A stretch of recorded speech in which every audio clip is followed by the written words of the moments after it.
Hi guys, welcome back to my channel. It's Meek again. You guys, we need to talk about some new releases and we need to talk about the news coming out of the States. There is a new editor-in-chief of Vogue. Her official title is Head of Editorial Content. That is a de facto editor-in-chief. I want to share my thoughts. So without further ado, like, comment, share, and subscribe first, though, and let's just jump straight into it. Let's start off with Vogue. Anna Wintour has handpicked Chloe Mal, who is the daughter of Candice Bergen, the veteran American actress, and Louis Mal, who was, I beg your pardon, a very famous French film director. So yes, she is a Nepo baby, there's no question about it. But she has been working at Vogue for many years. She's 39, what a massive achievement. I believe she's married and has children as well. This is a huge achievement, so congratulations to her. 14 years is a lot of loyalty to work at one company. She absolutely deserves this, you know. From what I can see online, she seems like she's well suited for the job. And yeah, so congratulations to her. Now, I want to react to something that she has said. I'm paraphrasing here. So she, in one of her first, I think, interviews since being announced, it has been reported that she has said that she wants to decrease the frequency of the printing schedule for American Vogue. This is really important because this will affect other Vogue editions. I really like British Vogue, Vogue Paris, and Vogue Italia, and Vogue China, and Vogue Japan. They are all fantastic Vogues. So if this happens to American Vogue, will it affect the other Vogue editions? So she wants to decrease the frequency where it's not tied to coming out every month, and instead it's tied to, quote, cultural moments. Girl, I don't know about this girl now, honey. I don't know about this. I'm definitely someone who loves magazines. I've subscribed to all kinds of magazines in the past. I used to have a subscription to Allure before they got rid of their print magazine, which I still think was a huge mistake.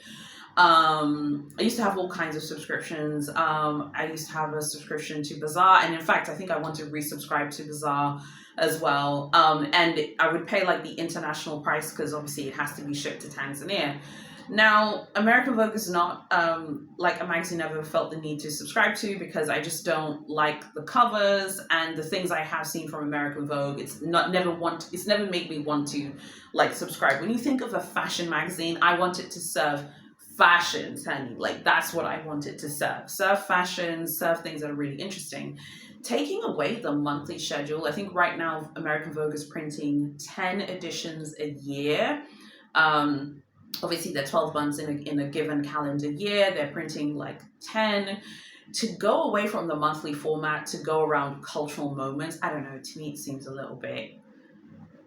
who decides what's a cultural moment? We live in such a global world. Are all the cultural moments going to just be about a specific culture? Who's going to decide what those cultural moments will be? Will it be her? Will it be Anna Wintour? Because Anna Wintour is still going to be at Condé Nast, overseeing the sort of Vogue brand as a whole. Why get rid of the months? Why get rid of printing it on a monthly schedule? Even if 10 issues a year is still a lot of issues.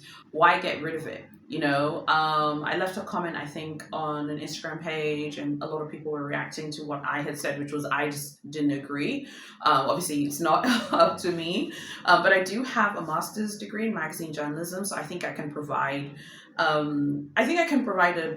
different perspective on this. I think a few things. The problem is, how do you bring new people to subscribe for magazines and to pay for it when everything is online, everything is on Instagram, and more importantly, everything now is really on TikTok and everything is about video. Instagram is like, Instagram is really like fighting to survive against TikTok right now. So like, how do you bring new people and younger people specifically? So like Gen Z, frankly, even Gen Alpha, how do you get them to read magazines and to cherish them and to enjoy them? I'm sure that at Condé Nast, Chloe Mal and Anna Wintour have the brightest minds in the world.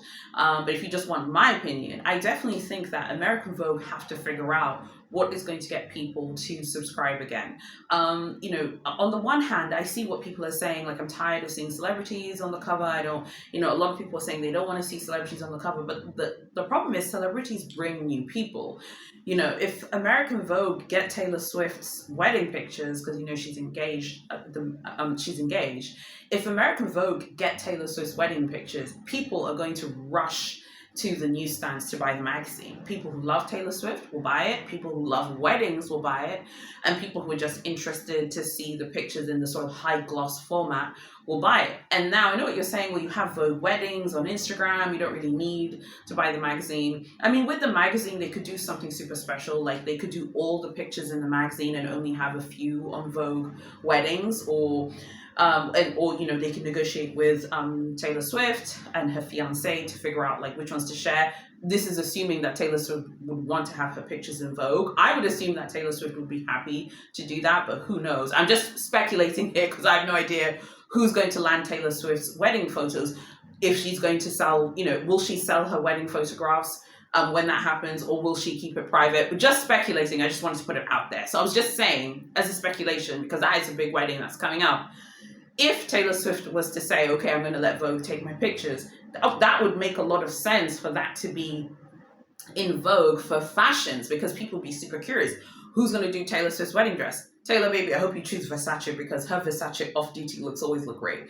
But you see the point that I'm saying. How do you encourage people to buy the magazine? I remember when I was doing my master's, there's this thing in the magazine business called circulation. Circulation is the amount of magazines that are printed for the period where the magazine is going to be sold. So if it's a weekly magazine, it's a weekly circulation.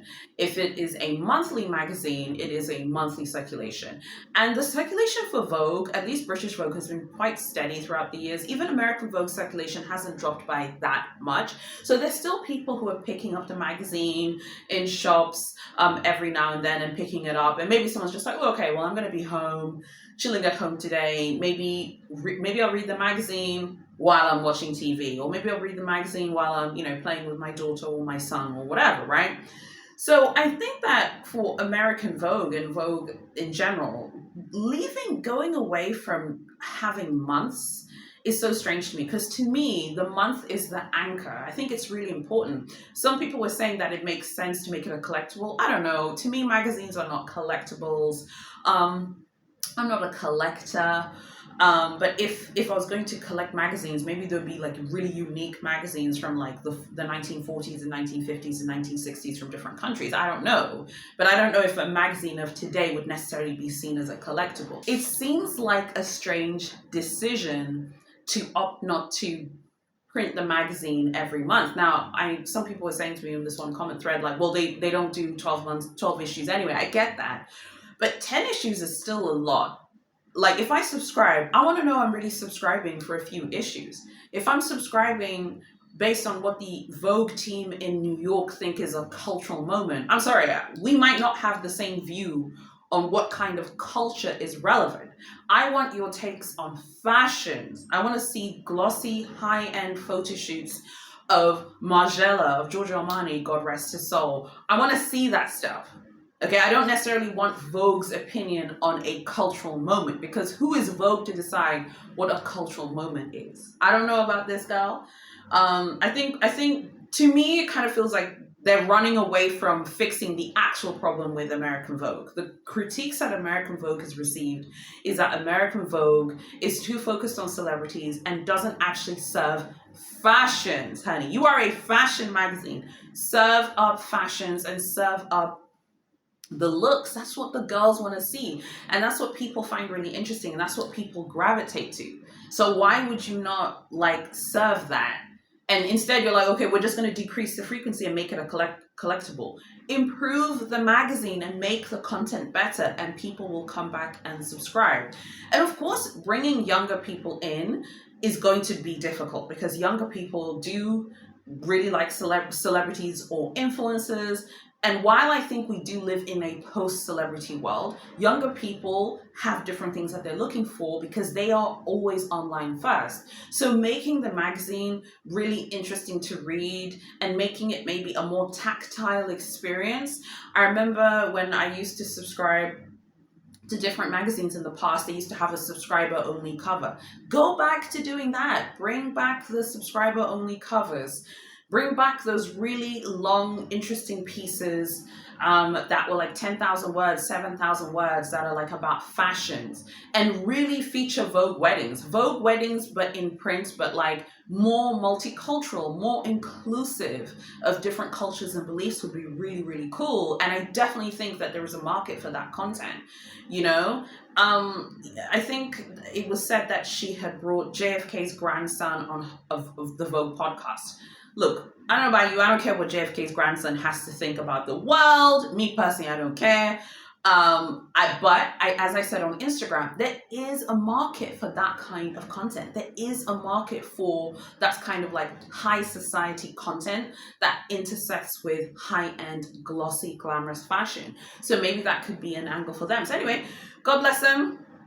Good luck to them. What do you think about American Vogue? If you used to subscribe, what made you unsubscribe? What would you make you resubscribe? What do you think about Miss Chloe Mal saying that she wants to kind of de-emphasize the printed monthly schedule in favor of cultural moments? I don't know, girl. Just give people their monthly printed magazines. It's such a treat to look forward to a beautifully written magazine with lots of features, lots of glossy photo shoots, particularly when it's like the end of the month, honey, and you have been working really hard, you picked up your check, and you're like, I'm chilling at home and I'm gonna, drink coffee, read my magazine, watch TV. It is a vibe and a mood. I don't want to wait for you to print out 4 cultural moment issues a year, because then I'm gonna forget about you. Tell me what you think about this one. I really need to know what you think about this. I'm very intrigued. As someone with a master's in this space, I'm super intrigued by this and if it will work commercially for them. Maybe they think they can sell more advertising, because I forgot to mention the most important thing about magazines. Advertising, and advertisers and what they want. Maybe they think they can sell more adverts. If every issue is the September issue around a cultural moment, maybe they think that they can sell more ads. I don't know. I feel like it would just make them more forgotten, and it would be easier for them to be forgotten. That's kind of how I view it. Let me know what you think about that one.